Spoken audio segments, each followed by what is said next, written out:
ఈ జర్నీ గురించి మీరు అడిగారు. అలా చూస్తే లైఫ్ ఈజ్ ఎ జర్నీ. అది నేను సినిమా యాక్టర్ అవ్వాలనుకోలేదు, ఒక జర్నీ. ఏదో కరాటే గిరాటే నేర్చుకుని పోలీస్ ఆఫీసర్ అవ్వాలని ఒక జర్నీ స్టార్ట్ అయింది.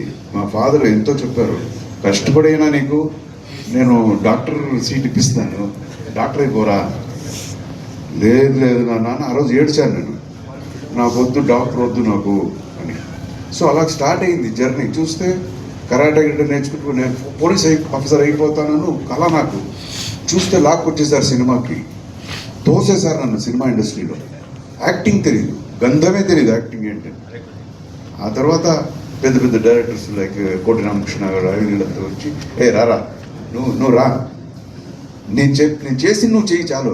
వద్దు సార్ నేను చేయను, మా పిల్ల గోపాలుడు చేయను అన్నాను సార్. సో అలాగే స్టార్ట్ అయింది. చూస్తే హీరో అని చెప్పేశారు. ఆ తర్వాత ఒక 15-20 సినిమాలు యాక్టింగే రాదు, మాట్లాడితే షర్ట్ ఇప్పేసి బాడీ చూపించేసి ఫైట్. సో ఫైట్ బాగా చేస్తున్నాడు, బ్రూస్లీ ఇలా ఉన్నాడు, ఇదే సౌత్ ఇండియన్ బ్రూస్లీ అని చెప్పేశారు. అయ్యో అవునా అనిపించింది. ఆ తర్వాత కొన్ని సినిమాలు ఫ్లాప్ అయిపోయింది, టోటల్ జీరో అయిపోయాను. అప్పుడు అనిపించింది, ఓ ఇదేంటిది అని. అప్పుడు I realise no this is my bread and butter, ఇదే ఫుడ్ ఉన్నది, మరి ఏం చేయాలి, సర్వైవ్ చేయాలి. అప్పుడు I started taking things seriously.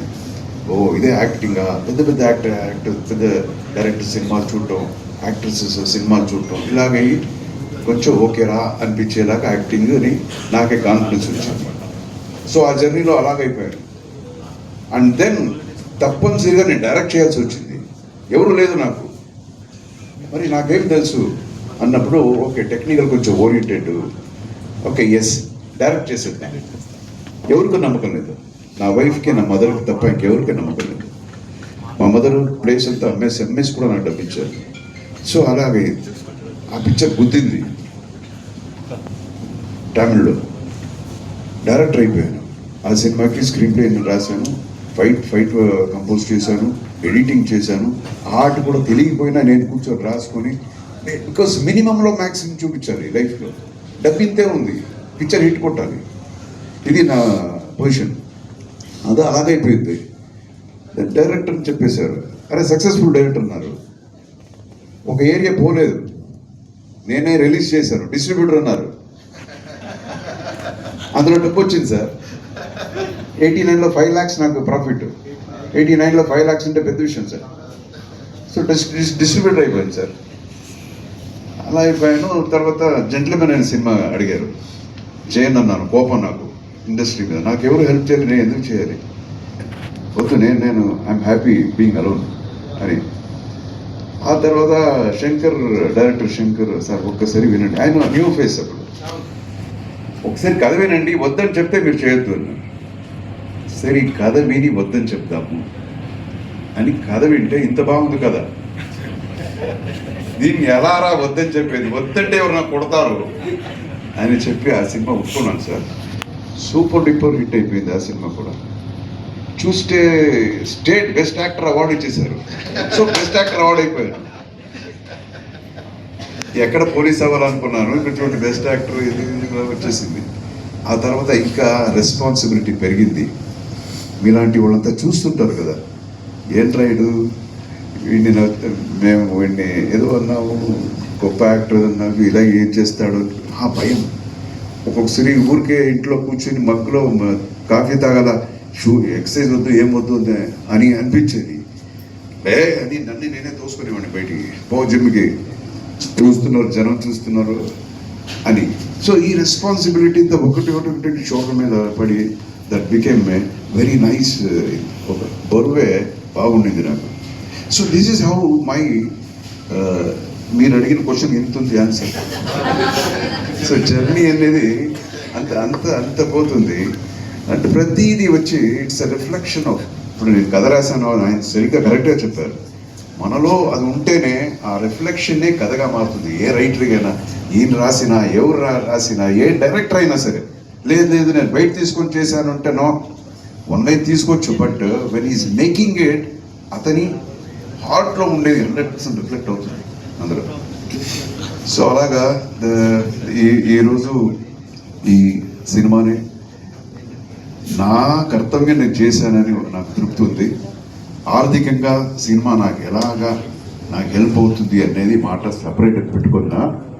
I'm happy with the outcome of the picture. And చూసిన వాళ్ళంతా బాగా ఇచ్చేస్తున్నారు. అండ్ నేను టు స్టార్ట్ విత్ నా డాటర్ని ఇంట్రొడ్యూస్ చేయాలని సినిమా చేశాను. ఈరోజు అందరూ అంత పొగుడుతున్నారు, మీ డాటర్ ఎంత బాగా యాక్ట్ చేసింది, ఏమి ఇది అని ఇంత చెప్పేటప్పుడు నేను పాస్ అయిపోయాను సార్. నేను పాస్ అయిపోయాను. So what I wanted I done. అది రెండో పాయింట్ ఏంటంటే as a totality for the picture, as a director కూడా రెస్పాన్సిబిలిటీ ఉంది కాబట్టి అందులో కూడా జనానికి నచ్చింది. అలాగనే ఏదో చాలా గొప్ప సినిమా తీశాను నేను చెప్పట్లేదు, బట్ మేమేమనుకున్నామో అది కరెక్ట్గా నేను ప్రజెంట్ చేశానని ఒక నమ్మకం నాకుంది. ఎందుకంటే ఈరోజు జనం దాన్ని చెప్తున్నారు. అండ్ అగైన్ మన హీరోని కూడా ఈ సినిమాలో ఇంట్రడ్యూస్ చేస్తున్నాము. మన ఉపేంద్ర గారి అన్న కొడుకు. సో ఈ has got is legacy to follow. ఆయన పెద్ద గొప్ప డైరెక్టర్, యాక్టర్ ఉపేంద్ర గారు. సో ఈయన కూడా బాగా he is like very well trained boy. And చాలా టైం పంక్చువల్, అదంతా చాలా పంక్చువల్గా నేర్చుకోవటం. ఇప్పుడు చూడండి, స్టార్టింగ్లో తెలుగే రాదు, ఇప్పుడు తెలుగు మాట్లాడేస్తున్నాడు. నాదే ఏదో వర్డ్ కరెక్ట్ చేయడానికి వచ్చాడు మొన్న. సో వాళ్ళిద్దరూ ఒక కాంపిటేటివ్గా యాక్ట్ చేశారు ఈ సినిమాలో. నువ్వా నేనా అనేలాగా ఒక హెల్దీ కాంపిటీషన్గా చేశారు.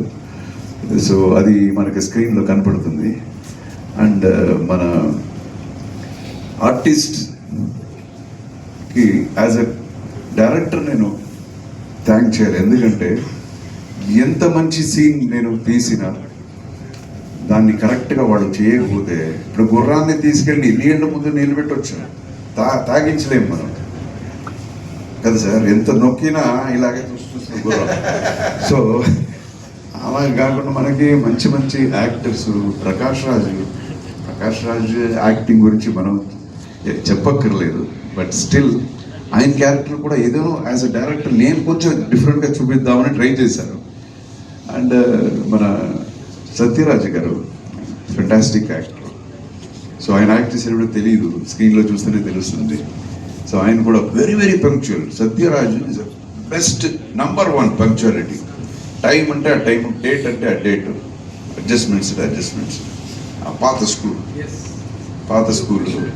సో సత్యరాజ్ గారు అండ్ కోవై సరళ గారు, she has done wonderful job. వాళ్ళంతా వర్సెటైల్ యాక్ట్రెసెస్. అండ్ మన బిత్రి సత్తి, ఆయన కూడా is my darling. Bithri Satti very sweet fellow, very nice human being. So ఇలాగా very good set of actors. Charan, Siri, వాళ్ళంతా కూడా మంచి రోల్స్ చేశారు ఈ సినిమాలో. అండ్ వీళ్ళందరికీ థ్యాంక్స్ చెప్పాలి. And again my committed set of technicians. Main ఇద్దరు పిల్లర్సే ఇక్కడ ఉన్నారు. ఇద్దరు అంటే మూడు కెమెరామెన్, ఆయన రాలేదు. So cameramen, my music director, my dialogue writer Sai Madhav Gurra garu. ఆయన చూస్తే యంగ్గా కనపడతాడు, బట్ ఎంత లోపల ఆయనకి ఆ మెచ్యూరిటీ ఉందంటే. ఇంకొక సీన్ సార్, ఈరోజు చెప్పను సార్, మీకు చెప్తాను, నేను కలిసి చెప్తాను. ఆ సీన్తో డైలాగ్, ఇందులో ఒక సీన్ ఉండింది, తీయలేకపోయాను. నాకు ఏడుపు తీశాను, బట్ పెట్టలేకపోతున్నాను. అది హిందూ ముస్లిం గురించి ఒక సీన్ రాశారు సార్. అది నేనే చెప్పాను. అఫ్కోర్స్ ప్రతి సీను కన్సీవ్ చేసి చెప్పేది సార్, ఇది కాదు సార్, నాకు ఇలా కావాలి, ఇలా కావాలి, ఇది కావాలి. డైలాగ్ కూడా ఏ మోడల్ మీ దీంట్లో కావాలని నేను ఆయనకు చెప్పేస్తాను నేను, బికాజ్ చెప్తాను కదా. బట్ అందులో హిందూ ముస్లిమ్స్ గురించి ఒక మాట రాశాడు సార్, ఇంతవరకు ఎవరు రాయలేదు. అది ఏంటిని తర్వాత చెప్తే ఇప్పుడు పోతుంది. అది అంత బాగా రాశారు. So is a wonderful dialogue writer. And music మనందరికీ తెలిసి. ఇప్పుడు నేను ఎంత మంచి కథ రాసుకొని దాన్ని ప్రజెంట్ చేయాలి అనుకున్నప్పుడు ఒక్కొక్క విషయం వచ్చి నేను డైలాగ్లో చెప్పాల్సి వస్తుంది, కొన్ని విషయం వచ్చి మ్యూజిక్లో చెప్పాల్సి వస్తుంది. సో నా కథని చెప్పడానికి వీళ్ళిద్దరూ చాలా వచ్చి హెల్ప్ అయ్యారు. నోరు తెరిచి మాట్లాడే నా కథ చెప్పాలన్నప్పుడు ఈయనున్నాడు, సైలెంట్గా ఉండి నా మ్యూజిక్లో ఇది కన్వే చేయాలన్నప్పుడు ఆయన ఉన్నాడు. సో నాతో పాటు కథ చెప్పిన వాళ్ళు వీళ్ళిద్దరు. So I thank from the bottom of my heart. And ఇంతకుముందు కూడా నన్ను బయట చెప్పాను, ఒక్కొక్క సినిమాకి సార్ అసిస్టెంట్గా డైరెక్టర్స్ ఒక 10 మంది ఉంటారు సార్. నాకు అసోసియేట్ ఒకడే, మేమిద్దరే సినిమా. ఎప్పుడో ఒక్కొక్క అసిస్టెంట్ డైరెక్టర్ అప్పుడప్పుడు వచ్చేవారు, నాకు సెట్ అయ్యేది కాదు, థ్యాంక్స్ అని చెప్పేసి ఉంటాను. Because we need committed people work చేయడానికి. నేను కొంచెం 9 to 6 వచ్చి I'm strict my self as a technician. ఆ తర్వాత ఓకే, ఏ పార్టీ చేస్తారా రండి, అందరూ కలిసి చేద్దాం, that's a different thing. So అలా ఉన్నప్పుడు సెట్ అవ్వదు నాకు కొంచెం. So he was with me ఈ జర్నీలో. మనోడు ఆయన కూడా తొందరగా డైరెక్టర్ అయిపోతాడు అని అనుకుంటా, తెలీదు. అయినప్పుడు నాకు ఏదైనా క్యారెక్టర్ అయ్యా కమిట్ చేసేసి. సో ఇందులో మన Dhruva Sarja is my sister son, అయినా అక్కడ కన్నడలో తను సూపర్ స్టార్. సో ఆయన క్యారెక్టర్ కూడా ఆయన్ని సినిమాలో ఒక బుల్లెట్ లాంటి ఒక క్యారెక్టర్ ఆయనతో చేయి. ఇట్స్ నాట్ నార్మల్గా ఇది చేయకూడదు, ఆయనకుండే ఇమేజ్కి తగినట్టుగా కరెక్ట్గా ఉండాలి అని చెప్పి దాన్ని కూడా ఆలోచించి ఈ కథలో ఎలా బ్లెండ్ చేసేది అని తీసుకొచ్చి ఆయన క్యారెక్టర్ పెట్టాను. సో ఇక్కడ మాత్రమే కాకుండా ఈవెన్ కన్నడంలో కూడా the same kind of reviews, the people love అంతా నాకు దొరికింది. అండ్ అదే సార్, థ్యాంక్ యూ సార్. వేరే ఇంకేం చెప్పేది, to like thank everyone. And my digital team ఉన్నారు, Ajay circle and my PR Sai Satish, వీళ్ళందరూ కూడా నేను థ్యాంక్స్ చెప్పాలి. బికాజ్ నేనేం చేసిన వాళ్ళే డిజిటలీ దాన్ని ఎలా ప్రమోట్ చేసేది, ఇదంతా చేసేది. సో ఎవరైనా వచ్చి ఇది నాకు చాలామంది ఎవరైనా మాట్లాడుతున్నప్పుడు అనిపిస్తుంది, నేను ఈ సినిమా హిట్ ఇచ్చానయ్యా, నేను 4 సినిమాలు హిట్ ఇచ్చాను. అరే నేను ఇచ్చాను. ఎవరైనా అది డైరెక్టర్ అయినా సరే సార్, యాక్టర్స్ అయినా సరే, ఎవరైనా వచ్చి ఒక ఇండివిజువల్ నేను హిట్ ఇచ్చానయ్యా అంటే నాకు అలాగే చూడబుద్ధిస్తుంది. నువ్వా ఒక స్టేజ్ మీద ఎంతమంది ఉంటారు, dialogue writers, you know musicians, actors, ఎంతమంది టెక్నీషియన్స్, వర్కర్స్, ఒక్కడ లేకపోయినా ఒక రోజుకి సార్ మేము అంతా రెడీగా పెట్టుకుంటాము. ఇది ఎక్కడ, అదే పాస్పోర్ట్ ఎక్కడ తీసుకొచ్చేవారంటే లేదు అసలు. ఎందుకంటే ఆ కుర్రోడు ఈరోజు ఎక్కడో వెళ్ళిపోయాడు, వాళ్ళ ఇంటికి వెళ్ళి ఒక చిన్న విషయం కూడా మనకి ఎంత అవసరం. So it's a team work. So మా టీం అందరికీ నేను ఎప్పుడు రుణపడి ఉంటాను. And I done my level best ఈ సినిమాకి. దయచేసి ఆడియన్స్ చూడండి, చూసిన వాళ్ళకి కృతజ్ఞతలు, చూడని వాళ్ళకి చూడండి. నాగేంద్ర కుమార్ గారు చాలా గొప్ప మాట ఒకటి చెప్పారు, అది ఎంతవరకు నిజం అనేది నాకు తెలియదు. చాలా గొప్ప మాట చెప్పారు, మేమే మీకు థ్యాంక్స్ చెప్పాలని చెప్పేశారు. అది కాదు దయచేసి అంటే ఒక్కటి, my intention was very very pure. ఇక్కడ ఈ ఫేక్ డ్రామా సినిమాలో ఉండదు, ఫేక్ పీపుల్ ఇక్కడ ఉండరు, ఫేక్ సిచ్యుయేషన్ ఉండదు. Everything is from the heart. మనకు రోజు జరిగేది, మనం రోజు చూసే సన్నివేశాలే. సో మనం ఎంత ఇది ఆనెస్ట్ ఎఫర్ట్ పెట్టాలో అంత ఆనర్డ్ ఎఫర్ట్ పెట్టి ఈ సినిమా తీశాను.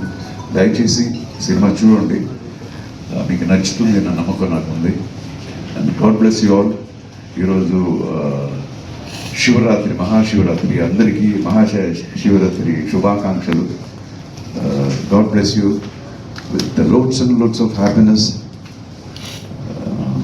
And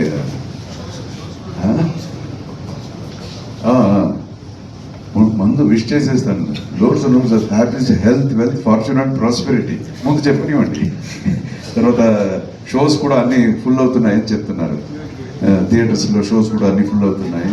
సో అందరికీ చాలా నా నమస్కారం, ధన్యవాదాలు. God bless. జై హింద్.